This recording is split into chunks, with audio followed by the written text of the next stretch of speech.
जिले की हर खबर सबसे पहले आप तक पहुंचाने का वादा, बस यही है एक इरादा। आज ही लगाए अपना पद्मेश डिजिटल सेटअप बॉक्स। नमस्कार, आप देख रहे हैं पद्मेश 24/7 बुलेटिन की शुरुआत करते हैं हेडलाइन से। मोटरसाइकिल और साइकिल की भिड़ंत, घटना में साइकिल सवार की मौत, मोटरसाइकिल सवार गंभीर रूप से घायल।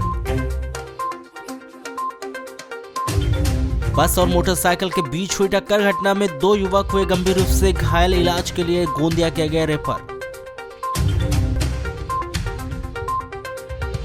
प्रतिभा पर्व में खुले स्कूलों की पोल, शिक्षक ना पहुंचे स्कूल और ना ही छात्रों के घर, परिजनों ने जताया आक्रोश। शहर के बूढ़ी पहुंच मार्ग पर दिख रहा अव्यवस्था का आलम, सड़क पर अतिक्रमण, आवारा कुत्तों का बड़ा खौफ। शहर के बस स्टैंड स्थित यात्री प्रतीक्षालय में दिख रहा अव्यवस्था का आलम, कड़ाके की ठंड में रात बिता रहे यात्री। पंचायत के प्रधान को नहीं मिला वित्तीय प्रभार, वाराणसी में प्रधानों ने जताया विरोध, अटके कई कार्य। 21 जनवरी 2022 को प्राप्त रिपोर्ट में बालाघाट जिले के 40 मरीजों के सैंपल कोरोना पॉजिटिव आए हैं। पूर्व में कोरोना पॉजिटिव आए 31 मरीजों के ठीक हो जाने पर आज 21 जनवरी को उन्हें डिस्चार्ज कर दिया है। इस प्रकार जिले में कोरोना पॉजिटिव मरीजों की संख्या बढ़कर अब 162 हो गई है। इन सभी मरीजों का होम आइसोलेशन में उपचार किया जा रहा है। मुख्य चिकित्सा एवं स्वास्थ्य अधिकारी डॉक्टर मनोज पांडे ने बताया कि जिले में कोरोना के एक्टिव मरीजों की संख्या अब 162 हो गई है।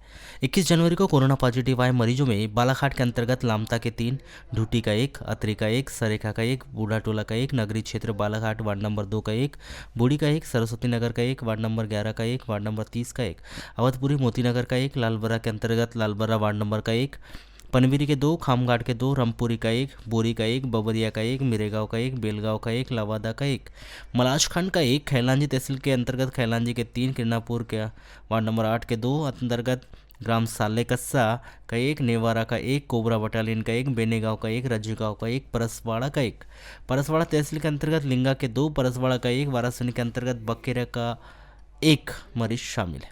कोरोना पॉजिटिव मरीजों की निरंतर बढ़ रही संख्या को देखते हुए बालाघाट जिला प्रशासन ने आमजनों से अपील की है कि वे बहुत जरूरी होने पर ही घर से बाहर निकले और लोग घर से बाहर निकलने पर मास्क अवश्य लगाएं और 2 गज की सोशल डिस्टेंसिंग का पालन करें। भीड़ वाले स्थान एवं कार्यक्रमों में जाने से बचें। जिला मुख्यालय के समीप ग्राम गर्रा वनस्पति उद्यान वार्ड नंबर 12 में बीती शाम उस वक्त हंगामा मच गया जब स्थानीय निवासी अशोक मेश्राम के घर अचानक आग लग गई।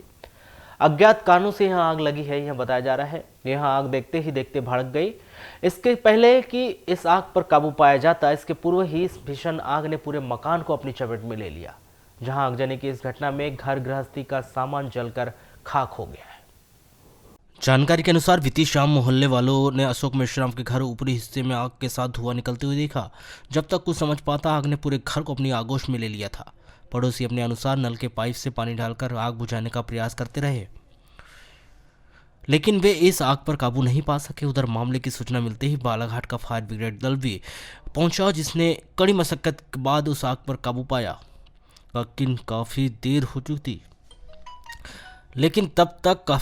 हो चुकी थी, जहां घर का पूरा गृहस्थी का सामान जलकर खाक हो चुका था। पीड़ित ने बताया कि आगजनी से लगभग 6 से 7 लाख रुपए का नुकसान हुआ है। घटना के बाद पूरा परिवार सड़क पर आ गया है, जिसके पास वर्तमान में खाने का भी सामान नहीं है। जहां पीड़ित परिवार ने मामले का संज्ञान लेते हुए प्रशासन से राहत और मुआवजा दिए जाने की भी मांग की।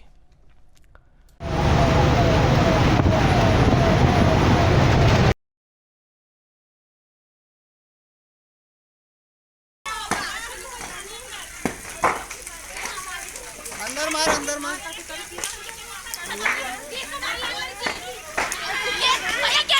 ला दिया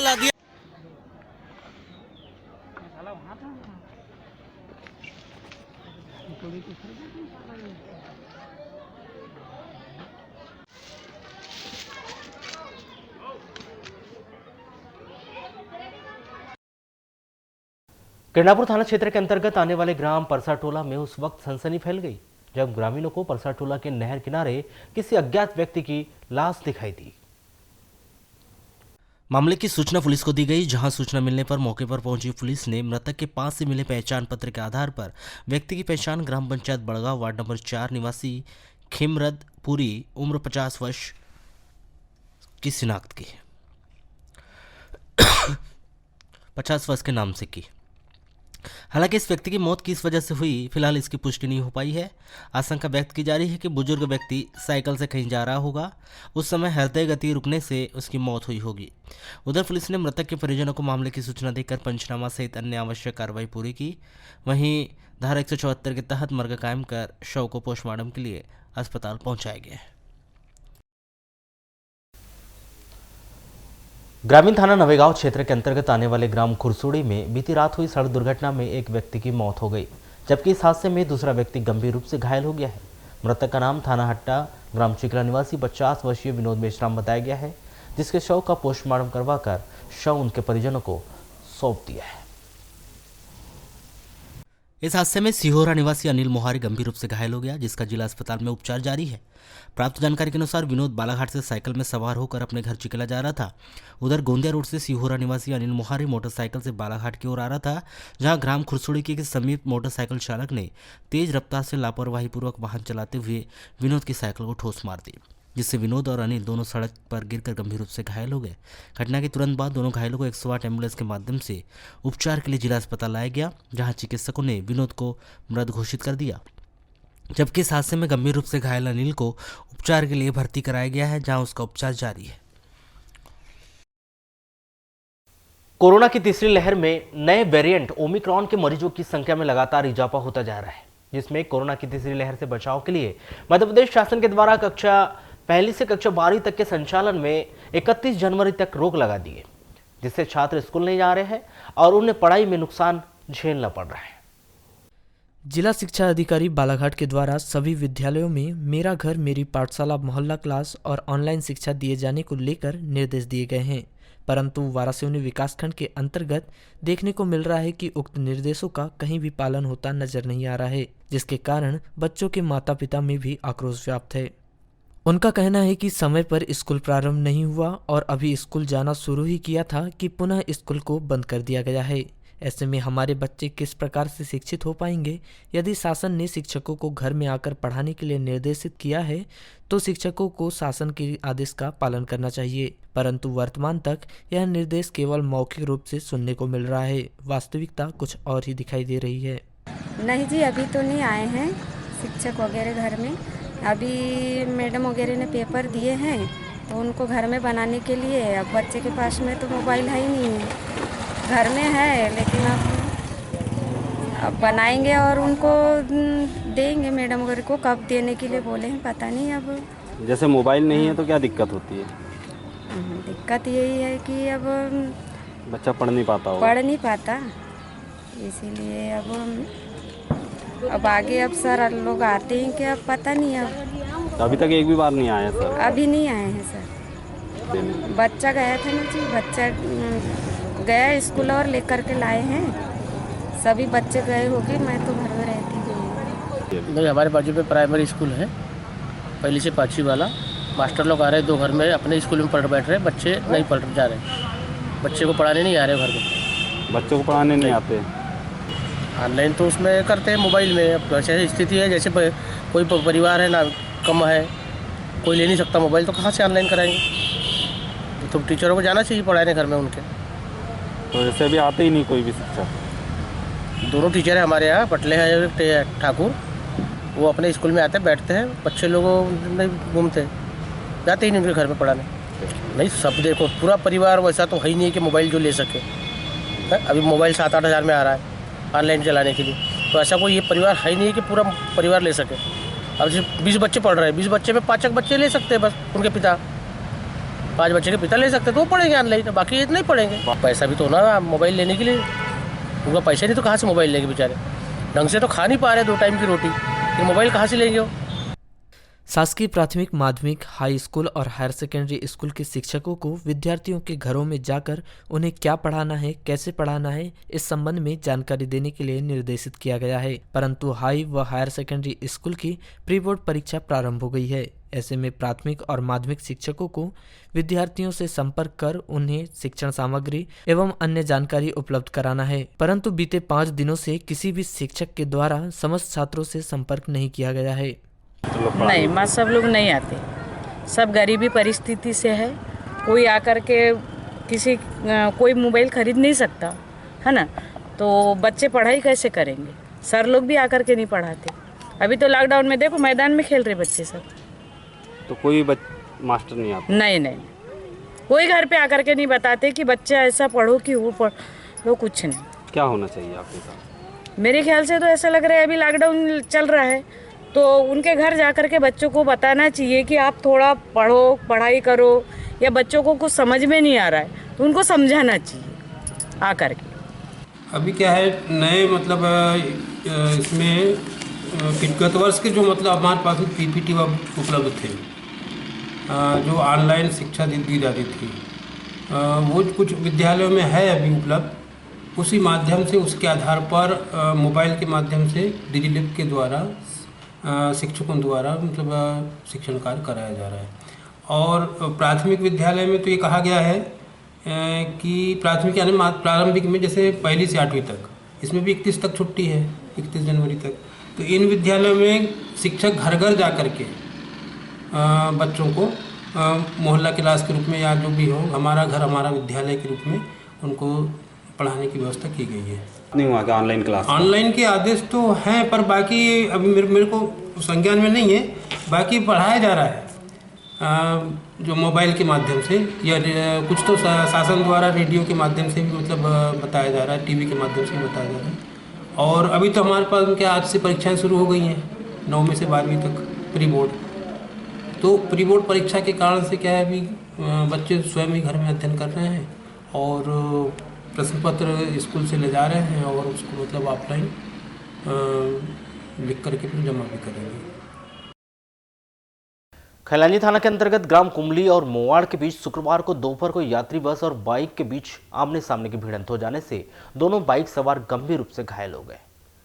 प्राप्त जानकारी के अनुसार विकी तुम्बा और विकी गव ने जिला गोंदिया निवासी 3 बजे के बीच महलगांव महाराष्ट्र से अपने गांव चांदुरी जा रहे थे। इसी दौरान बस और बाइक के बीच मोवाड़ और कुम्हारी नाले के ढाबे के पास जबरदस्त टक्कर हो गई। निजी ट्रेवल की बस बालाघाट से मोवाड़ जा रही थी। बस और बाइक में जबरदस्त भिड़ंत का अंदाजा इस बात से लगाया जा सकता है कि 2 पहिया वाहन बस के सामने बोनट से होते हुए बस के पहिए में घुस गई और बाइक चालक बस से टकराकर बस से थोड़ा सामने गिर गए।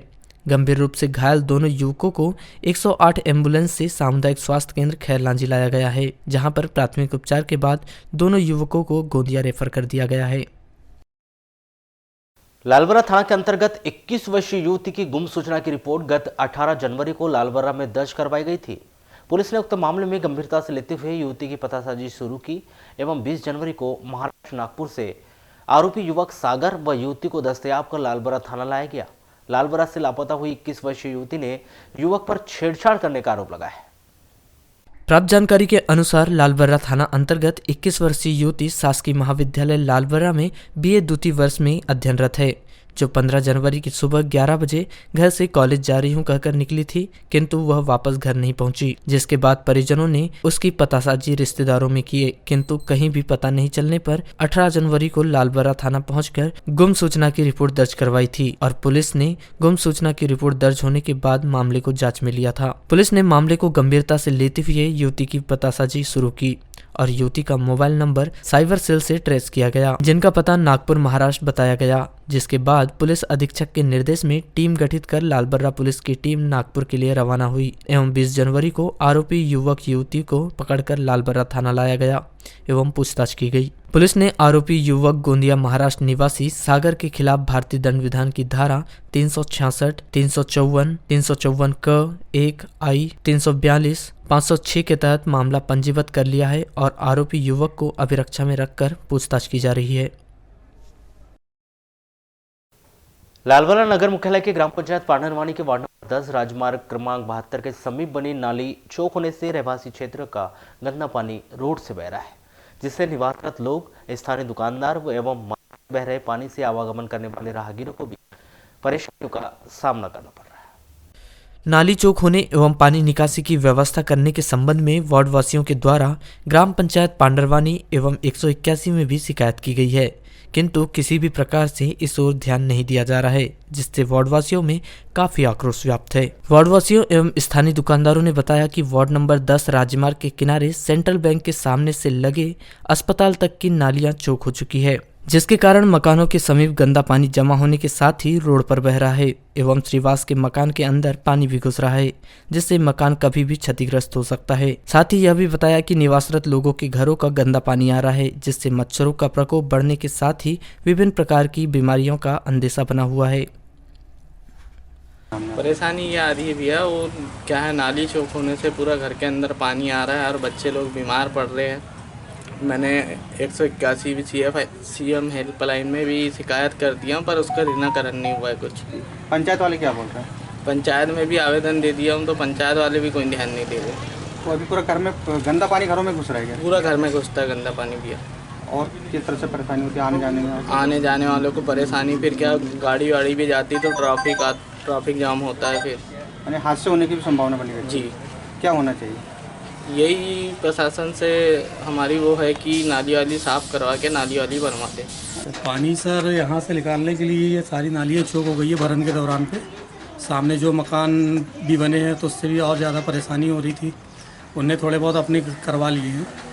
पर बाकी अभी मैंने सचिव महोदय को 1.5 महीने से मैं चिल्लाते जा रहा हूँ कि भैया मेरा काम करवा दीजिए पानी निकासी की, पर बाकी वो हाव बोलते जा रहे हैं।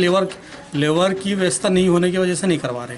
तो जैसे हाँ, बाकी पानी की व्यवस्था निकासी बगैर नाली के नहीं बन पाएगी, और टोटल यहाँ पर लोगों ने भरन के जरिए से नाली चौक कर चुके हैं। सर नालियाँ चौक हो चुकी है जी। जैसे आपके मकान के आसपास जो पानी भरा, तो किस तरह से परेशानी आ रही है आप लोगों को? पानी आप देख रहे हैं इतना बदबू मार रहा है, आप 2 मिनट नहीं रह सकते यहाँ पर। बीमारी होने की वजह से? बीमारी होने की पूरी कोविड-19 के दौरान पे इस कदर की बीमारी ये और सामने मुसीबत बढ़ा रहा है, और मैं वैसी अपंग आदमी हूँ अभी फिलहाल में।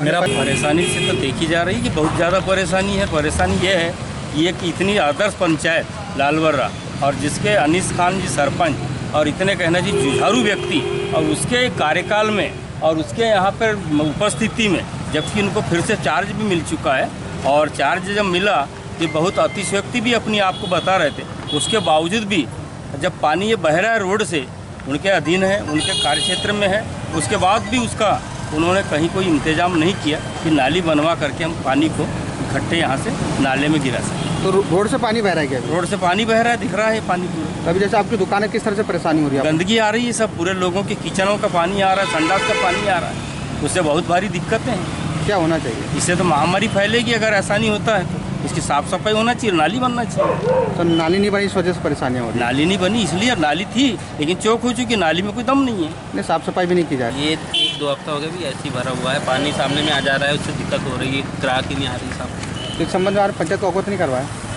1-2 बार सागर भैया को रूम मालिक है हमारे, उनको बोला गया था तो उन्होंने बोल दिए। तो ध्यान नहीं दिया गया? नहीं, ध्यान नहीं दिया। जैसे अभी रोड से पानी बह रहा है तो लोग भी आना जाना कर रहे हैं, तो किस तरह से परेशानी हो रही है? सब परेशानी हो रही है ना, कि गंदगी है सामने में तो दिक्कत हो रही है, आने रहे ग्राहक नहीं आ रहे सामने आ रहे। दुर्घटना में घटित हो सकती है। हाँ, क्या होना चाहिए? इसकी साफ सफाई होना चाहिए, नाली क्लियर बनना चाहिए। ये आपकी पंचायत के वार्ड नंबर 10 है, हाईवे रोड पे, दानगी जी डॉक्टर साहब के वहाँ, तो पूरी नालियाँ चौक हो गई है और वो निकासी नहीं हो पा रही, पानी रोड से पानी बह रहा है, तो क्या नाली का निर्माण की मांग कर रहे हैं वार्डवासी? एक्चुअली में जो है ये स्टेट हाईवे मार्ग है जो कि नेशनल हाईवे में परिवर्तित हो गया है। इसका पूरा संचालन जो है BOT देखते हैं। मेरी अभी माननीय जो अधिकारी हैं इसके, दीपक काड़े जी से उनसे बात हुई मेरी। दीपक काड़े जी को मैंने कहा कि जो लोगों ने 2 या 3 मकान वाले हैं, उन्होंने जो नाली है परंपरागत जो पूर्व समय से चली आ रही है, उसके ऊपर पटरे लगा के मिट्टी मरून से उसको पूरा पैक कर दिए, जिससे पूरा पानी जो है सड़क पे आने लगा है, और जो है अंदर कुछ ना कोई चीज़ जमा हो गया होगा, झिल्ली से लेके सारी चीज़ें, तो तो जल्द ही जो है हम उनको आज ही जो है उनको नोटिस इशू करा रहे हैं। 2 दिन का उनको समय दिया जा रहा है कि आप अपने घर के सामने जो परंपरागत नाली है उससे अपना मलमा सब हटा लें, अन्यथा ग्राम पंचायत और शासन प्रशासन के द्वारा JCB से हम उसको हटाएंगे और उसका पैसा भी उन्हीं से लिया जाएगा, क्योंकि उन लोगों ने जो है अवैध रूप से नाली के ऊपर अपना सामान और सामग्री रखे हुए। ये पीछे भी कुछ वारासिवनी नगर पालिका की कार्यवाही के विरोध में सब्जी विक्रेता संघ की अनिश्चितकालीन हड़ताल दूसरे दिन भी जारी रही, जिसमें सब्जी विक्रेता संघ के जिलाध्यक्ष राकेश सेवैवार ने पहुंचकर घटना के संबंध में जानकारी लेकर जिला बंद कराने की बात कही। 19 जनवरी को नगर पालिका के द्वारा CM हेल्पलाइन और नगर पालिका की शिकायत पर सब्जी बाजार के पीछे रेस्ट हाउस की बाउंड्री वॉल से लगी सब्जी दुकान को अतिक्रमण हटाने की कार्रवाई के तहत हटा दिया गया था, जिसके विरोध में सब्जी विक्रेता संघ वारासिवनी के द्वारा गुरुवार को सब्जी बाजार बंद कर नगर में रैली निकालकर मुख्य नगर पालिका अधिकारी को ज्ञापन सौंपकर हटाए गए अतिक्रमण को यथावत स्थापित करने सहित अन्य विषयों पर मांग की गई थी और मांगे पूर्ण न होने तक अनिश्चितकाल के लिए सब्जी मंडी बंद रखने की घोषणा कर दी गई थी, जिसके बाद दूसरे दिन भी सब्जी मंडी बंद रही और सभी सब्जी व्यापारी नगर पालिका के सामने टेंट लगाकर धरने पर बैठे हुए हैं। धरना स्थल पर सब्जी विक्रेता संघ बालाघाट जिला अध्यक्ष राकेश सेवैवार शुक्रवार को धरना स्थल पर पहुंचे और सब्जी विक्रेताओं संघ के सदस्यों से मुलाकात कर समस्या को जाना और प्रशासन की कार्रवाई का विरोध कर जल्द ही समाधान न करने पर जिला बंद करने की भी बात कही। जो बिना सूचना के जो इनकी दुकान टूटी है, बिना सूचना के इनको प्रताड़ित किया जा रहा है, कोई पैसे मांग रहा है, कुछ कर रहा है। हम आपको बताएं, इस कोविड काल में सबसे ज़्यादा किसी ने काम किया है तो वो सब्जी वाले हैं। उनको किसी पुरस्कार की आवश्यकता नहीं है, पर उनके जीने के जो सहारा है दुकान, और दुकान हमेशा आपने देखा होगा सब्जी मंडी के अंदर ही लगती है और सब्जी मंडी रोड पे ही रहती है। तोड़ने से पहले उनसे पूछना था या उनको एक छोटा सा लेटर देने की आवश्यकता थी CMO साहब और नगर पालिका के द्वारा, पर उनने उस चीज़ को भी नहीं दिया और उनकी दुकान उनने तोड़ ली। किसी एक के बोलने से दुकान तोड़ी नहीं जाती। अगर आपको किसी चीज़ की दिक्कत है तो वारासिवनी में सर्वे करवा के जग्गू भैया के जाने जितने लोग हैं यहाँ के, उनको कोई परेशानी तो नहीं है उस दुकान से, उनको देखना था और उसके बाद वो दुकान तोड़ना था। यहाँ की बहुत दिनों से ये मांग है कि यहाँ पे जो सब्जी मंडी है वो जर्जर हालत में, लोग अपने उससे बना के रह रहे हैं। यहाँ पे कई दिनों से यहाँ के जो सांसद विधायक और जो स्थानीय नेता है उनसे भी बताया गया है कि ये सब्जी मंडी में लोगों को अपनी ज़मीन दे दे, वो अपने खुद ही दुकानें बना लेंगे, या तो नगर पालिका बना के दे दे उनकी दुकान, या तो वो खुद बना लेंगे। आप उनको ज़मीन तो अवार्ड करा दीजिए। यहाँ पे आपके पास तो बहुत अच्छी जगह है, आप ज़रूर, हम तो प्रशासन से मांग करेंगे कि यहाँ पे जगह दे दे और जगह देने के बाद यहाँ सबकी दुकान व्यवस्थित तरीके से चलाए, क्योंकि सब्जी मंडी एक ऐसी वस्तु है या ऐसी चीज़ है जो सबको हर दिन लगती है। भैया आपने जो बंद करने का निर्णय लिया, ये कब तक रहेगा बंद? देखिए अभी तो ये वारासिवनी बंद हुआ है, कल मेरी बालाघाट में बैठक है, इसका फैसला आज शाम तक या कल तक के नहीं हुआ तो ये पूरा जिला बंद रहेगा, और कब तक रहेगा ये हमको भी नहीं मालूम। आप लोगों की मांगे क्या है? हमारी मांगे है जो जग्गू भैया की, जो यहाँ के अध्यक्ष है, उनकी जो दुकान टूटी है उसको नगर पालिका फिर से बना के दे, और बिना किसी दबाव के जो राजनीति हम लोगों ने की है कि यहाँ पे उनको दबाने की कोशिश की है, जो सब्जी वालों को पैसे मांग रहे हैं यहाँ के लोग, तो भाई पैसे किस बात के दे वो